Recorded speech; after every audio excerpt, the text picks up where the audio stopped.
Day 192. Proverbs 1 and 2. Beginning of Wisdom. Chapter 1. Beginning of Wisdom. 2. Value of Wisdom. The author of Proverbs clearly states the book's purpose: to know wisdom and instruction. The Hebrew word for wisdom means more than human intelligence. It refers to skill or expertise. God wants His people to be wise, skillful in the task of making moral and ethical choices. The first 9 chapters of Proverbs take the form of a fatherly address to a young son, a divine instruction for learning the fear of the Lord.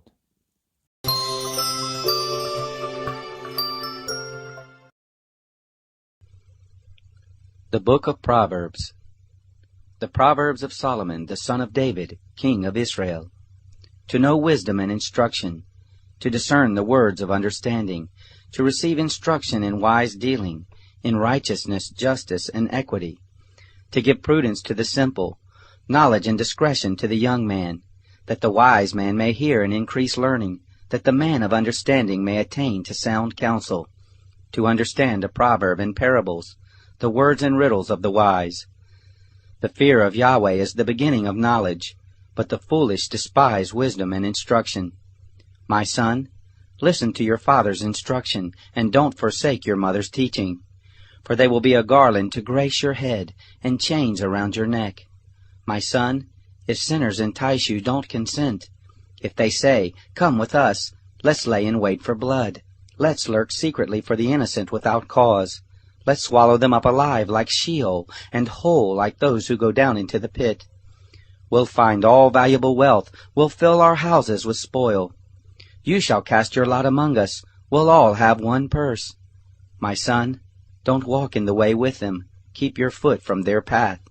For their feet run to evil, they hurry to shed blood. For in vain is the net spread in the sight of any bird, but these lay in wait for their own blood, they lurk secretly for their own lives. So are the ways of everyone who is greedy for gain, it takes away the life of its owners. Wisdom calls aloud in the street, she utters her voice in the public squares. She calls at the head of noisy places, at the entrance of the city gate she utters her words. How long, you simple ones, will you love simplicity? How long will mockers delight themselves in mockery, and fools hate knowledge? Turn at my reproof. Behold, I will pour out my spirit on you. I will make known my words to you. Because I have called and you have refused, I have stretched out my hand and no one has paid attention. But you have ignored all my counsel and wanted none of my reproof. I also will laugh at your disaster. I will mock when calamity overtakes you. When calamity overtakes you like a storm, when your disaster comes on like a whirlwind, when distress and anguish come on you. Then they will call on me, but I will not answer. They will seek me diligently, but they will not find me, because they hated knowledge and didn't choose the fear of Yahweh. They wanted none of my counsel, they despised all my reproof. Therefore they will eat of the fruit of their own way, and be filled with their own schemes. For the backsliding of the simple will kill them. The careless ease of fools will destroy them. But whoever listens to me will dwell securely, and will be at ease without fear of harm.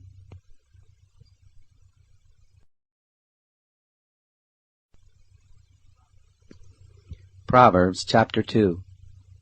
My son, if you will receive my words and store up my commandments within you, so as to turn your ear to wisdom and apply your heart to understanding, yes, if you call out for discernment and lift up your voice for understanding, if you seek her as silver and search for her as for hidden treasures, then you will understand the fear of Yahweh and find the knowledge of God. For Yahweh gives wisdom, out of his mouth comes knowledge and understanding. He lays up sound wisdom for the upright. He is a shield to those who walk in integrity, that he may guard the paths of justice and preserve the way of his saints. Then you will understand righteousness and justice, equity in every good path. For wisdom will enter into your heart, knowledge will be pleasant to your soul. Discretion will watch over you, understanding will keep you, to deliver you from the way of evil, from the men who speak perverse things, who forsake the paths of uprightness, to walk in the ways of darkness, who rejoice to do evil, and delight in the perverseness of evil, who are crooked in their ways, and wayward in their paths, to deliver you from the strange woman, even from the foreigner who flatters with her words, who forsakes the friend of her youth, and forgets the covenant of her God. For her house leads down to death, her paths to the dead. None who go to her return again, neither do they attain to the paths of life. That you may walk in the way of good men, and keep the paths of the righteous. For the upright will dwell in the land, the perfect will remain in it. But the wicked will be cut off from the land, the treacherous will be rooted out of it. In it, but the wicked will be